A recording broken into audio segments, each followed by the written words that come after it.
Ravulapalli Rabindranath AITC రాష్ట్ర అధ్యక్షులు, Andhra Pradesh municipal workers union AITC అనుబంధం రాష్ట్ర సమితి ఆధ్వర్యంలో మున్సిపల్ కార్మికులు దశల వారీ ఆందోళనలో భాగంగా ఈరోజు చలో విజయవాడ కార్యక్రమం తీసుకోవడం జరిగింది. ఇప్పటికే దాదాపు 2 సంవత్సరాల నుండి ఈ కూటమి ప్రభుత్వం అధికారంలోకి వచ్చినప్పటి నుండి మున్సిపల్ కార్మికుల సమస్యలు పలు దఫాలు పలు ఆందోళనల ద్వారా కూడా అధికారుల దృష్టికి తీసుకురావడం జరిగింది. మంత్రి దృష్టికి పలుసార్లు తీసుకురావడం జరిగింది. ఏ ఒక్క సమస్య కూడా పరిష్కారం చేయకపోగా సమస్యలు మరింత జటిలమవుతున్నటువంటి తరుణంలో ఆందోళనలు తప్ప వేరే పరిష్కారం లేదని భావించి ఈ యొక్క చలో విజయవాడ కార్యక్రమానికి మా యూనియన్ పిలుపుకోవడం జరిగింది. ప్రధానంగా ఆప్కాస్ కార్మికులు ఇప్పుడు గత కొద్ది సంవత్సరాలుగా ఆప్కాస్ లో పనిచేస్తున్నటువంటి మున్సిపల్ కార్మికులు మరి 1వ తేదీ 2వ తేదీ జీతాలు వస్తున్నాయి. కొద్ది గొప్ప పని భద్రత ఉంది, వారసత్వపు హక్కు ఉంది, ఇంకా కొన్ని సంక్షేమ పథకాలు అమలు జరుగుతున్నాయి. ఇవన్నీ కూడా ఆప్కాస్ లో ఉండటం వల్ల జరుగుతున్నటువంటి కొద్ది సంక్షేమ ఫలితాలు. ఇప్పుడు రాష్ట్ర ప్రభుత్వం ఆప్కాస్ను రద్దు చేయాలనేటటువంటి దురాలోచన చేస్తా ఉంది.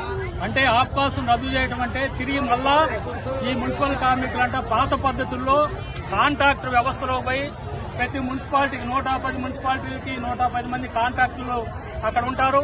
వాళ్ళ దయాదాక్షిణ్యాల పైన మాత్రమే ఆధారపడి ఉండేటటువంటి వ్యవస్థని మళ్ళా వెనక్కి తీసుకుపోయేటటువంటి ప్రయత్నాలకు నిరసనగా ఈ రోజు ఈ యొక్క ఆప్కాస్ను కాపాడుకునేదానికి ఆప్కాస్ రద్దును వెంటనే ఉపసంహరించాలని ప్రధానమైన డిమాండ్తో ఈరోజు మున్సిపల్ కార్మికులు చలో విజయవాడకి రావడం జరిగింది.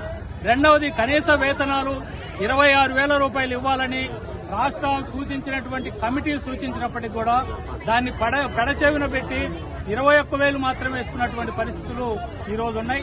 అందుకని కనీస వేతనాలు చట్ట ప్రకారం ఎంత ఇవ్వాలో అంత 26,000 ఇవ్వాలనేటటువంటిది, సమాన పనికి సమాన వేతనాలు ఇవ్వాలనేటటువంటిది, కాంట్రాక్ట్ ఉద్యోగులందరినీ కూడా రెగ్యులైజ్ చేస్తామని 2018లో ఒక జీవో వచ్చింది, 2023లో ఒక జీవో వచ్చింది. మళ్ళా ఒక 10 రోజుల క్రితమే 2023లో వచ్చినటువంటి జీవోని ఇంప్లిమెంట్ చేయాలి, కాంట్రాక్ట్ అవుట్సోర్సింగ్ కార్మికులందరినీ కూడా క్రమబద్దీకరించాలి, దాని ప్రాసెస్ మొదలు పెడతామని చెప్పారు. కానీ 3 సంవత్సరాలు 4 సంవత్సరాలు గడిచినప్పుడు కూడా వచ్చిన జీవో ప్రాసెస్ మొదలు పెట్టేదాన్ని కూడా ఇప్పటికీ తీరనటువంటి ప్రభుత్వం. అందుకని ఇవన్నీ కూడా విజ్ఞాపనల ద్వారా, విజ్ఞప్తుల ద్వారా, రాయబారాల ద్వారా విఫలమైనటువంటి నేపథ్యంలో ఈ రోజు ఈ కార్యక్రమాన్ని మేము తీసుకోవడం జరిగింది. తక్షణమే కనీస వేతనం 26,000 ఇవ్వాలని, 2018 జీవో ప్రకారం కాంట్రాక్ట్ అవుట్సోర్సింగ్ కార్మికులను క్రమబద్దీకరించాలని, మరి సమాన పనికి సమాన వేతనం ఇవ్వాలని, ఆప్కాస్ను కాపాడాలని డిమాండ్ చేస్తూ ఈ రోజు యూనియన్ మూవ్ కూడా కాబోతుంది. అంటే చలో విజయవాడ ముఖ్యమంత్రి దగ్గరకు లేదా మరి కార్మిక శాఖ మంత్రి దగ్గర కూడా పోయేదానికి ప్రయత్నం చేస్తాం. దీన్ని సహకరించాలని విజ్ఞప్తి చేస్తాం.